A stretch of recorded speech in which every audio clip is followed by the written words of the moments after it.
hell do you think you are? Barack Hussein Obama, aka Barry Soetoro, aka we don't know who the fuck you truly are.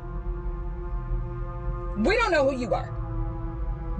Where did you even come from? You're just some nobody out of Chicago, and all of a sudden you're elevated, just like Kamala. See, we already know the game now. You people aren't even real. You're created in a Hollywood studio with script writers and production teams. Why did you take over to sit on the board of Netflix? And why are you producing movies with Netflix, like Leave the World Behind, sending those subliminal, actually very blatant messages?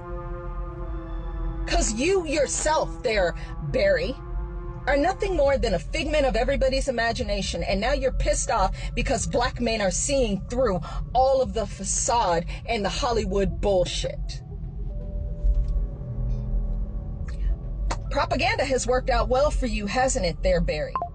Since you did away with the Smith-Mundt Act that forbade news networks and the media from propagandizing American citizens.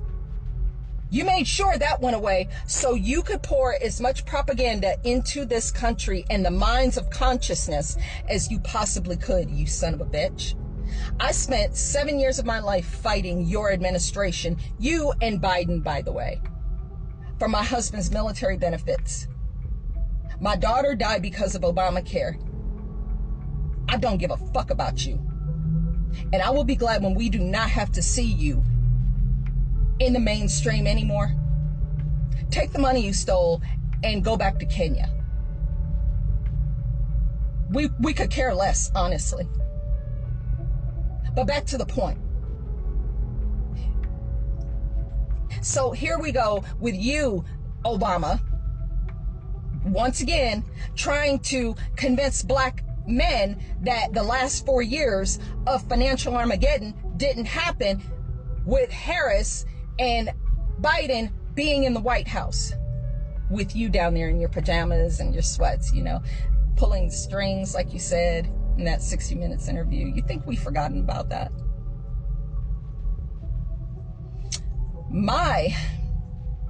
Your past is coming back to haunt you.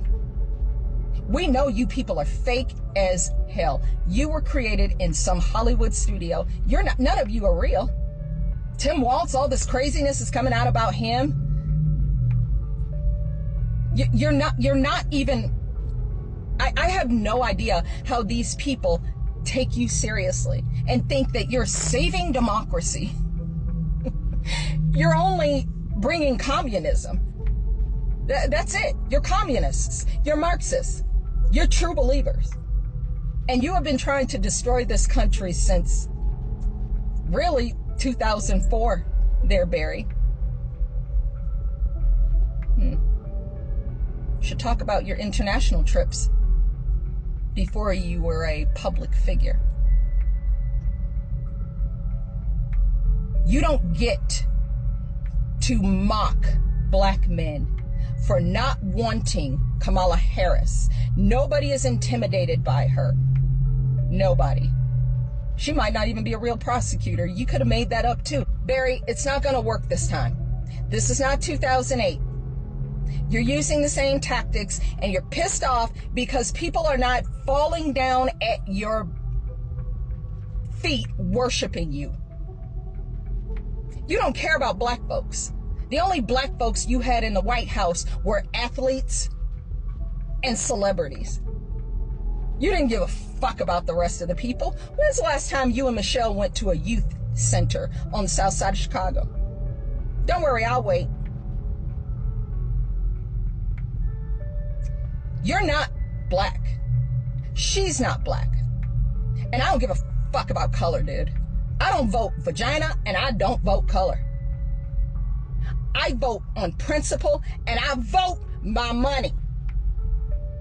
And after the last 4 years, we have less of it because of the cosplay candidate that you are trying to shame black men into voting for. That's not how you get people to come onto your side, stupid. Didn't you learn that? I mean, wherever you grew up, who knows?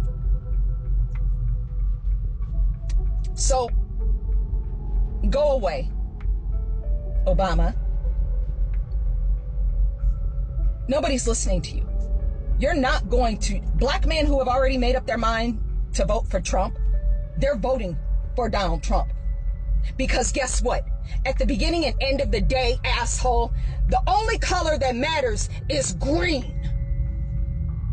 I'm very excited to say that I'm glad that the people are finally waking up and have been noticing the true fallacies and the deception that these individuals who have been put in power has been doing against the people. It's quite interesting now to see individuals call out Barry Soetoro for his deceptive and nefarious acts toward the same people that they claim that they are literally trying to uplift. I was very excited to see now that individuals are clearly not falling for the okie doke no more. People are clearly using their clear eyes to recognize these real lies. People are finally waking up. No one is no longer being lackadaisical or contumacious. People are literally starting to put the pieces together. It actually makes my heart smile to know that people are literally starting to stand up for themselves. People are literally starting to stand in their power. People are no longer being rocked to sleep by these lullabies of lies. People are literally tired of hitting that snooze button on life, and now they're waking up, and I'm proud. And I want to say keep going, y'all, because this woman, she expressed herself and she literally had some things to say to this individual, and we need more people like this individual to speak up if we want to be heard, but if we want to actually make a change. We can't do it all by ourselves. All it takes is one individual to spark the brain of an audacious individual that will then encourage that individual to speak loud even if their voice shakes. And that's how we can move mountains, and that's how we can make a change, and that's how we can be a difference. And with that being said, I want to say I'm proud of my peers. I'm proud of the individuals that decided to finally speak up even when their voice shakes. We have to understand that yesterday was the deadline for all complaints. Yesterday was the deadline for all excuses. Yesterday was the deadline for us not wanting to make a difference. And today we stand, we make a difference. Today we file in our complaints, and today we will throw all excuses in the trash where it belongs. With that being said, I function with y'all. Make sure y'all hit that like button one time. If y'all function with me on a monthly, weekly, daily basis, y'all already understand that clear eyes always recognize real lies. And like always, I'm always gonna have more videos. So until next time, that part. It's pretty difficult, let's face it.